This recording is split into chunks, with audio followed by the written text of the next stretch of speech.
Hello అన్న, నేను పిలిచిపోయి రామరామ్ అందరికి మా పొద్దున్న లేచి మక్కలు లోడ్ చేసుకుంటాము. ఫైనల్గా అయితే ఈ రోజుకి ఎన్ని రోజులకైతే మక్కలు లోడ్ చేసుకున్నాం. బుల్లర్లు వేసుకొని మార్కెట్ తీసుకుందామని. తర్వాత అడుగులు వేసి ఇట్లున్నాయి మొత్తం వేసేసిన తర్వాత బుల్లర్ అయితే నిండింది.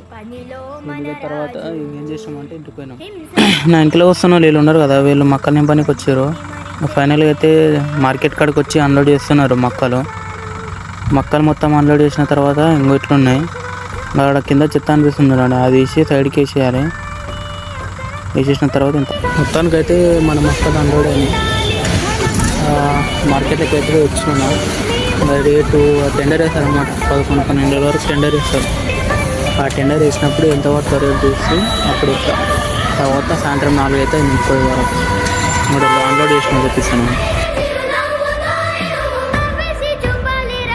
మన సంచులేమో 38 సంచులు అయినాయి. తర్వాత 19 క్వింటాలు 32 సంచులు అయినాయి.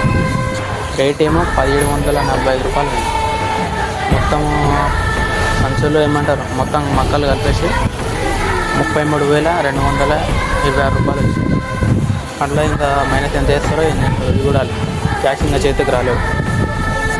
ఇంకా అమౌంట్ అయితే మనకి ఈరోజు ఇస్తానని చెప్పలేడు. మండే రోజు అకౌంట్ పడుతున్నాడు. అకౌంట్ నెంబర్ చెప్పిన తర్వాత నెక్స్ట్ ఇంకా గట్టి కట్టలు కట్టించుకోవడానికి అయితే వచ్చిన వివరాలు కట్టినాక మరి కడుతున్నాడు. ఆగిన ఇంకా మక్కలు అమ్మేసి వచ్చిన ఇంటికి వచ్చి ఇట్లా ఏమంటారు అది ఇంట్లోనే ఉన్నా, తినను కూడా వెళ్ళే ఇట్లా ప్లేట్ కట్టుకుని అప్పుడే ఫోన్ చేసి గడ్డి కట్టలు కడుతున్నారు అన్నాడు. ఇక్కడికి వచ్చిన గడ్డి కట్టలు కట్టించేదానికి అసలు దూరంగా అవుతుంది పని అయితే.